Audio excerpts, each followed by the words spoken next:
Dear Esther, I have now driven the stretch of the M5 between Exeter and Bristol over 21 times. But although I have all the reports and all the witnesses and have cross-referenced them within a millimetre using my ordnance survey maps, I simply cannot find the location. You'd think there would be marks to serve as some evidence. It's somewhere between the turn-off for Sanford and the welcome brake services, but although I can always see it in my rear-view mirror, I have as yet been unable to pull ashore.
There must be a hole in the bottom of the boat. How else could new hermits have arrived?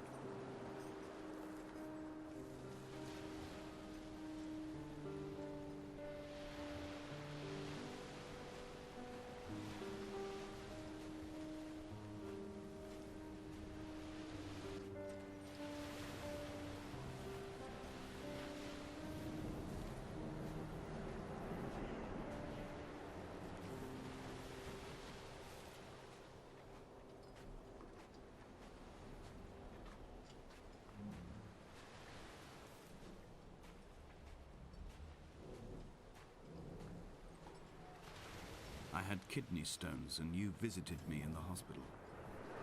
After the operation, when I was still half submerged in anesthetic, your outline and your speech both blurred.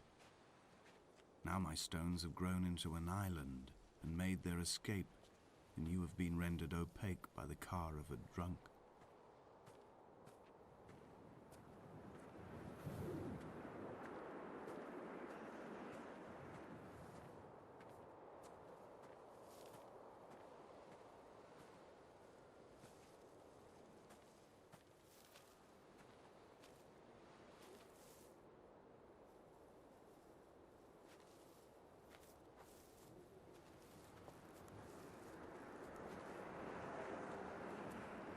What charnel house lies at the foot of this abyss? How many dead shepherds could fill this hole?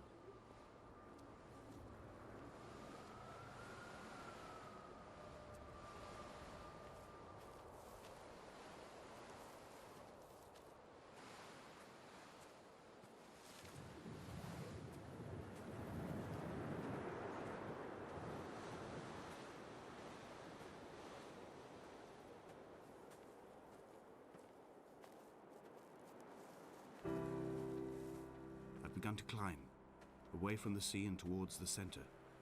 It is a straight line to the summit, where the evening begins to coil around the aerial and squeeze the signals into early silence. The bothy squats against the mount to avoid the gaze of the aerial. I too will creep under the island like an animal and approach it from the northern shore.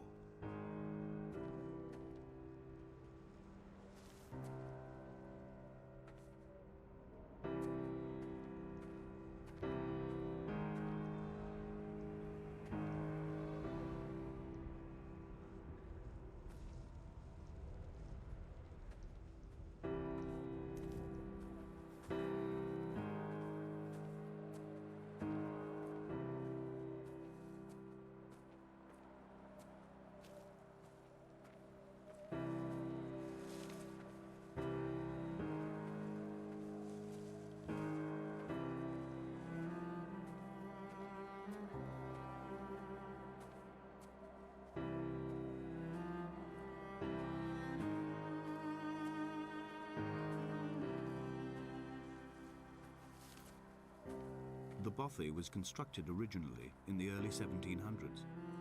By then, shepherding had formalized into a career. The first habitual shepherd was a man called Jakobson, from a lineage of migratory Scandinavians. He was not considered a man of breeding by the mainlanders. He came here every summer whilst building the bothy, hoping eventually that becoming a man of property would secure him a wife and a lineage. Donnelly records that it did not work. He caught some disease from his malcontented goats and died 2 years after completing it. There was no one to carve white lines into the cliff for him either.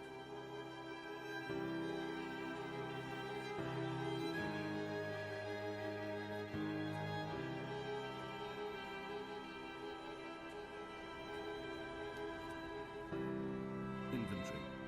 A trestle table we spread wallpaper on in our first home. A folding chair. I laughed at you for bringing camping in the lakes.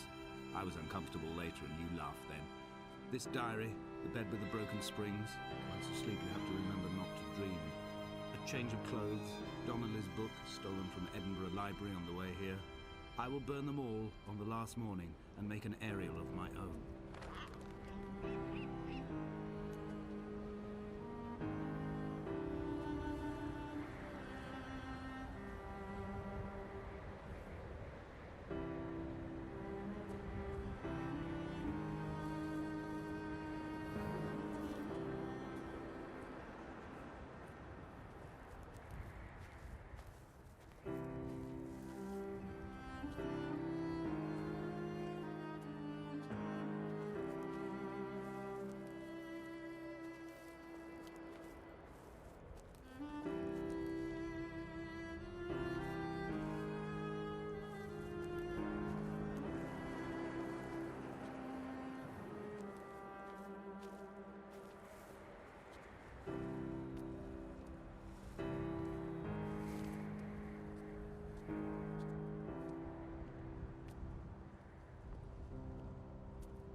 He left his body to the medical school and was duly opened out for a crowd of students 21 days after his passing.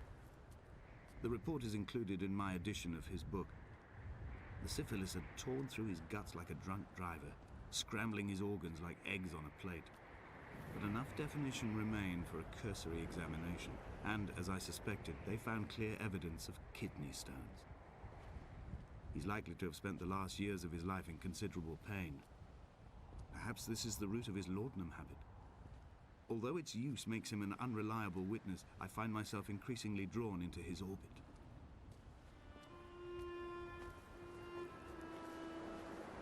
They found Jakobson in early spring. The thaw had only just come. Even though he'd been dead nearly 7 months, his body had been frozen right down to the nerves and had not even begun to decompose. He'd struggled halfway down the cliff path, perhaps looking for some lost goat, or perhaps in a delirium, and expired, curled into a claw right under the winter moon. Even the animals shunned his corpse. The mainlanders thought to bring it home unlucky. Donnelly claims they dragged it to the caves to thaw out and rot, but he is proving an unreliable witness.